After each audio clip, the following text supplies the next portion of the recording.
So, time for Thursday's press preview then. We're taking a look at the front pages of Friday's papers. Time to see what's making those headlines with the columnist Carole Malone, who's joined by the editor of the Courier in Dundee, David Clegg. They'll be with us from now until just before midnight. Very good evening to both of you. Nice to see you. We'll chat in a moment after we've taken a look at some of those front pages, beginning with the Telegraph, which understands the Prime Minister's advisor on standards may resign over allegations he was misled about who paid for refurbishments to Boris and Carrie Johnson's flat. Same story also on the front of tomorrow's Guardian. The Metro suggests that the birth of the Johnsons' new baby takes the Prime Minister out of the firing line for now. But the Eye indicates that the reprieve may not last long, with Rishi Sunak and Liz Truss said to be considering leadership challenges against Mr Johnson. The Daily Mail says that the Prime Minister could face a backbench revolt as up to 50 MPs could vote against new coronavirus restrictions. The Times reports that the Conservative Party have slumped to their worst poll ratings in 11 months as the Prime Minister battles on several fronts. Here's the FT hearing Treasury officials are rebuffing pleas from business leaders to reintroduce extra dispensations for companies during Plan B restrictions. Let's bring in David's paper, the Courier, reporting the Scottish Government has urged people to delay Christmas parties until the Omicron surge has passed. And the tills are alive with the sound of music is the Daily Star's cheeky headline, pointing out how under new face mask rules, shoppers are allowed to remove their masks and walk around a store singing without breaking the rules. And we're joined tonight by Carole Malone and David Clegg. I wonder if that's the sort of behaviour they would undertake. Perhaps we can find out in the space of the next few minutes. Good to see you both. Let's start with The Guardian, shall we, Carole? I mean, it is. There's so many issues for the Prime Minister at the moment. It's almost hard to keep across all of them. Plan B, parties, payments, and, of course, parenthood. But let's start with those flat payments, because Boris Johnson apparently told his independent advisor on standards that he knew nothing of the payments. He was cleared of any wrongdoing, saying he didn't seem aware of where the money came from. But now the Electoral Commission reports that Boris Johnson sent this message to Lord Brownlow last November asking for money. So where do we stand, Carole? Well, because what all of this does is kind of confirm what everybody has been saying for a very long time now, that Boris lies as easily as he breathes. You know, this is the Electoral Commission has now fined the Tories, the Tory party, £70,800 because they found this missing evidence about the fact that he'd asked for this donation when he said he hasn't. And he's saying to Boris, you've got to explain to me satisfactorily why you omitted to tell me that, because it makes him look very stupid, and he's supposed to be, you know, an independent investigator. So yeah, I mean, Boris is in trouble. I mean, you know, this just adds to his long list of woes this week. I think he's very. It's very apposite, and he's very lucky that his baby was born today, because it does get him out of the firing line. That's one of the headlines in one of the papers. It gets him out of the way for a week or so, but it is not going to stop this Tory rebellion against the new COVID curves. It is not going to stop politicians, people in the Tory party looking at him and saying,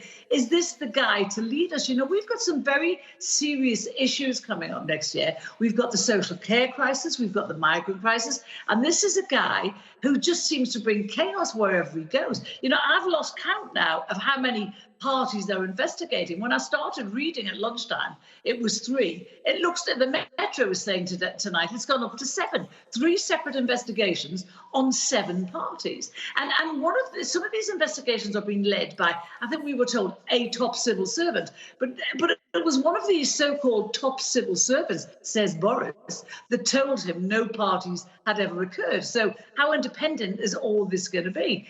But all it does is it just muddies Boris's name even more than he was already. So I think it's a good thing he's actually going on. OK. David, let's look at the front of the Daily Telegraph. Same story there. Lord Guyte on brink of quitting over the Prime Minister's flat. We'll talk more generally in a moment. But first of all, on this specific issue, it is complicated about who said what and when. Do you think the public actually care about the wallpaper in the Johnsons' flat? Whether they're particularly interested in that detail, I think it adds to this sense, and there is definite cut through in this, in that Boris Johnson is not to be trusted, that his word means nothing. So he has his own standards advisor considering his position because he can't trust what Boris Johnson told him about this situation, about what he knew about where this money was coming from. He's been fined by the or the Conservative Party, I should say, have been fined by the Electoral Commission over this today, which under normal circumstances would merit a lot of coverage, given the amount of fronts that Boris Johnson and the Conservative Party are fighting on at the minute. That has basically been a throwaway on par 6 of most of the newspaper coverage tomorrow. I think that what we are seeing here is consequences beginning to flow. Boris Johnson, throughout his entire life, actually has been someone who has never really felt the consequences of his actions, and he has came to believe that he operates in a consequence-free environment. So it doesn't matter what he says as long as he gets to the next day, that he gets out of that scrape. And what he's finding is that when you're prime minister, eventually these things can catch up with you. So when your standards advisor is threatening to quit, when your party's being fined with the Electoral Commission, and before we even get into the whole Christmas party issue, it just feels to me that the House of Cards is tumbling. So the details of the wallpaper, the detail of the refurbishment, the detail of where exactly the money came from, that's probably not cutting through with the public, and they're not interested in that. But they are interested in the fact that that very few people have faith in the word of their Prime Minister. Yeah, Downing Street saying the Prime Minister wasn't aware of who was providing the money, only that Lord Brownlow was overseeing it. Let's move on to the front of the Metro. Mum's the word. Really going on what you were saying, Carole, that the birth of their baby daughter means that perhaps he's out of hot water for a short while at least. But talking about those parties, and you mentioned them earlier, Carole, and they're mentioned on the front of the Metro as well, calls for him to quit over the Christmas parties, row, etc. We're hearing tonight that the Director of Communications, the very man that was advising the Prime Minister to say that no party had taken place, actually appears to have been at one. Yeah, and not only that, there are stories that Boris himself appeared at a party. It was a leaving speech around about that time, and he gave a speech there for whoever it was leaving.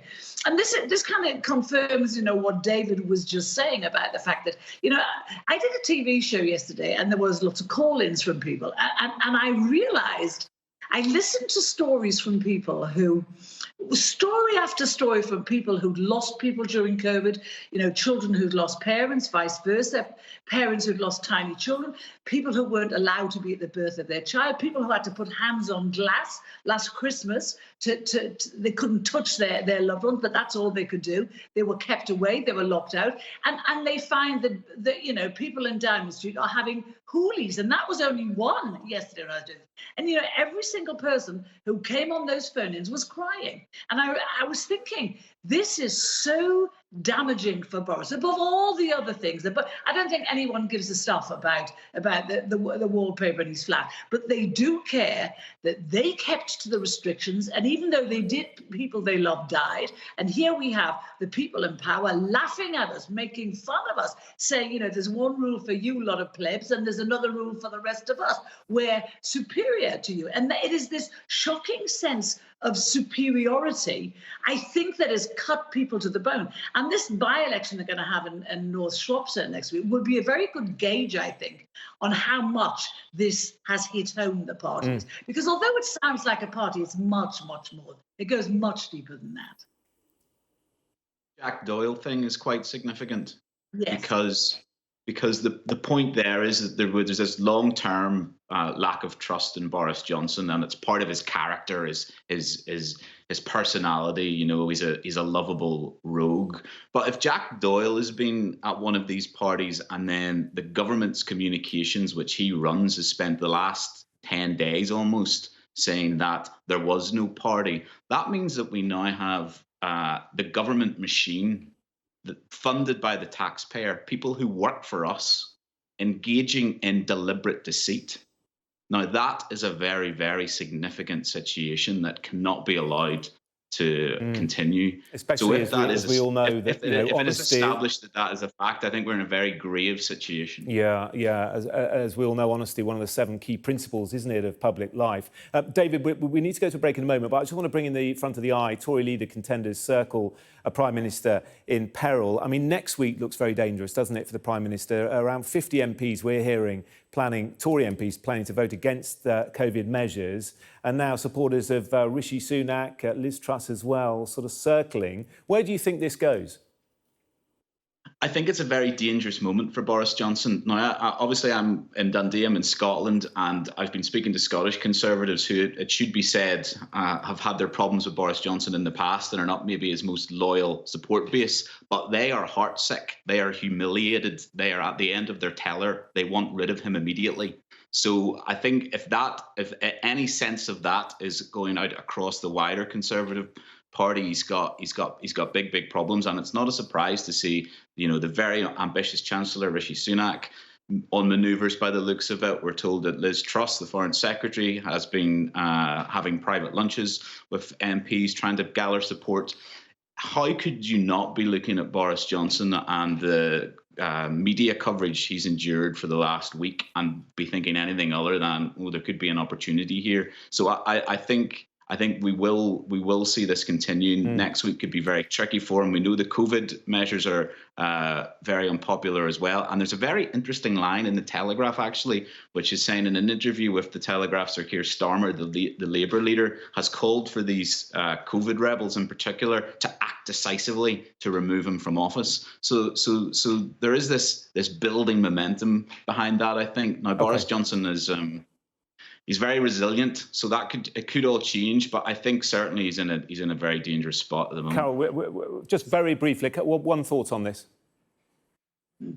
Yeah, completely. I think, he's been accused of bringing in these curbs to bury the bad news of what was going on in Downing Street, and that on its own is sickening. And I think that's incredibly dangerous for him.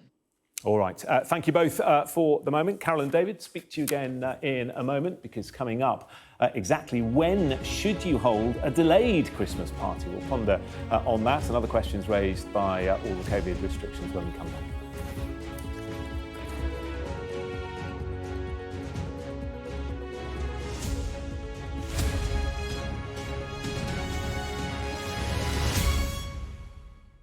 Hello again, part 2 of the press preview. Carole and David still with us. Let's turn to David because it's the front of his paper, the Courier, we're looking at next. And Public Health Scotland, David, urging Christmas parties to be cancelled. But of course, the Prime Minister said on Tuesday, no, we don't want people to cancel such events.